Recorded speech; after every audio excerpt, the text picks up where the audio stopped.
kabupaten dan kota. Kabupaten dan kota mungkin teman-teman masih tahu dong, jumlahnya kan 37, betul nggak? Nah, harusnya yang menghadirin acara musda ini adalah semua ketua-ketua DPC dan se-Jawa Timur. Nah, karena kita baru hanya punya 2 DPC yang dikukuhkan, yaitu Surabaya dan Gresik. Otomatis pada poin A itu yang mengatakan sebuah DPC kan nggak korum. Harusnya kalau korum kan harusnya jumlahnya sekitar 18 ya. Ya, sekitar 18 atau 19 ya, benar nggak? Baru korum kan, plus 1.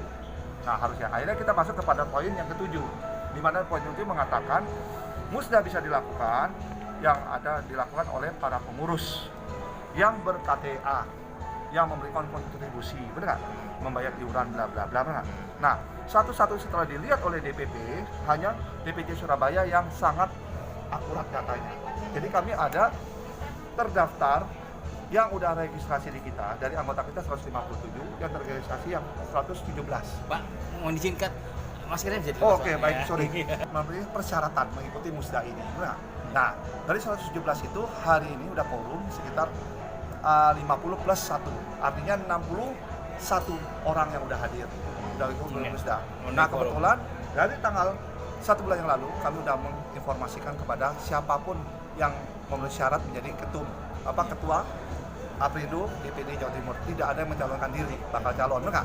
Nah, sampai tanggal 18 Agustus hanya yang mengirim satu aja, ya saya sendiri. Jadi boleh katakan kita aklamasi. Memang karena usia kami juga kan sangat pendek, Pak, baru 7-8 tahun kan usia perjalanan Aprindo ini, benar. Nah, artinya memang belum mempunyai bakal calon yang masih mau.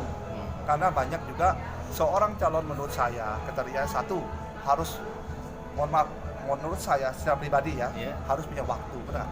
Kedua, dia bukan hanya punya waktu toh, dia juga punya namanya manajerial leadership.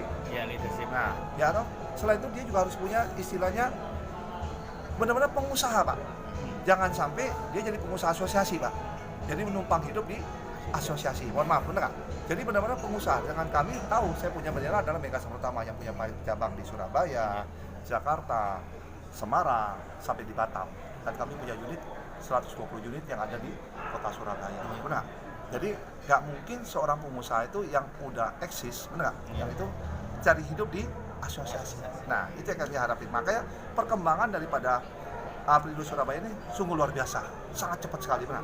Nah, kami udah punya 3.000 anggota kami, Pak, yang bernaung di kami. Nah, program apa yang kami lakukan? Satu, sebagai ketua itu jelas ada harus melayani anggotanya, Pak, kami, Pak. Nggak ketua itu dianggap wah bosnya, benar. Tapi saya selalu turun. Contoh ada satu laka lantas, benar. Karena anggota kami, mohon maaf, kami udah membantu pemerintah untuk mensortir. Artinya bergabung di kita itu satu berizin, Pak, pasti. Seperti yang tadi ketua bilang. Lain sama organisasi yang lain, benar. Yang mengklaim gini-gini nggak berizin. Kalau kami udah harus berizin, harus punya SIUP dulu SIPA ya, surat izin pengangkutan. Sekarang kan udah SIPA udah nggak ada, benar. Jadi harus sesuai dengan KBRI-nya sebagai pengangkut barang umum kan. Jadi itu kita lakukan semua. Kita sortir. Kedua, mereka harus punya buku KIR.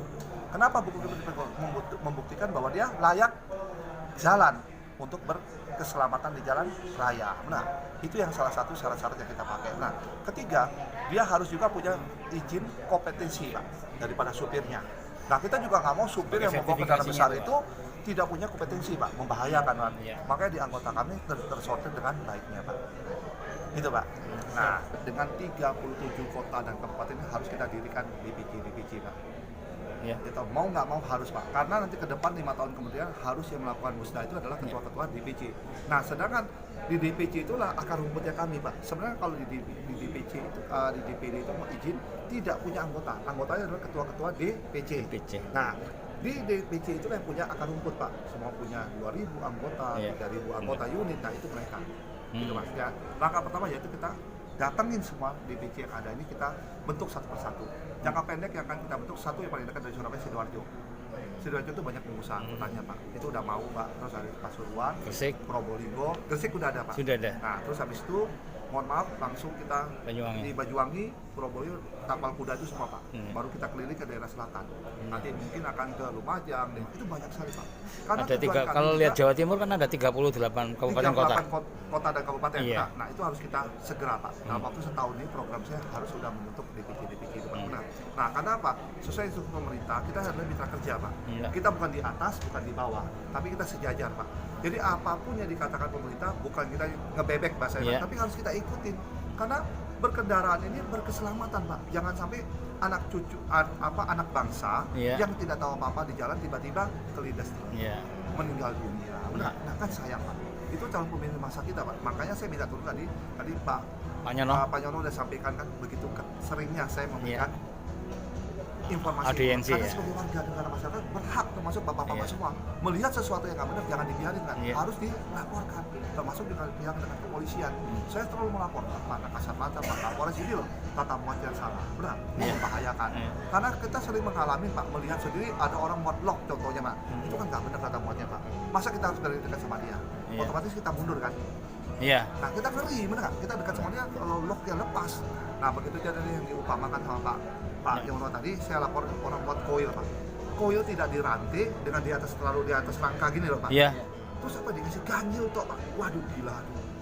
Saya takutnya kalau dia gelundung Pak, mengerikan Pak. Itu yang saya takut sekali Pak. Makanya itu saya laporkan, makanya Pak Yono langsung bertindak memanggil perusahaan tersebut benar untuk mengingatkan. Nah saya juga minta tolong teman-teman wartawan ini semua, ayo selalu mengingatkan Mas, ada yang salah harus diekspos Mas benar. Ya kita viralkan bersama-sama biar kita buat pembiaran di jalan raya Mas benar. Baik. Saya yakin bapak-bapak setuju dengan saya benar bahwa kita ke depan harus tertib lah, kasihan aparat polisi itu benar. Nah itu yang harapan kami Pak ya setelah ini Pak. Iya. Musdari. Baik. Kami punya 157 anggota dengan 3.000 unit yang ada di Surabaya saat ini benar, yang bekerja untuk mengangkut ekspor dan import. Gitu. Baik, terima kasih.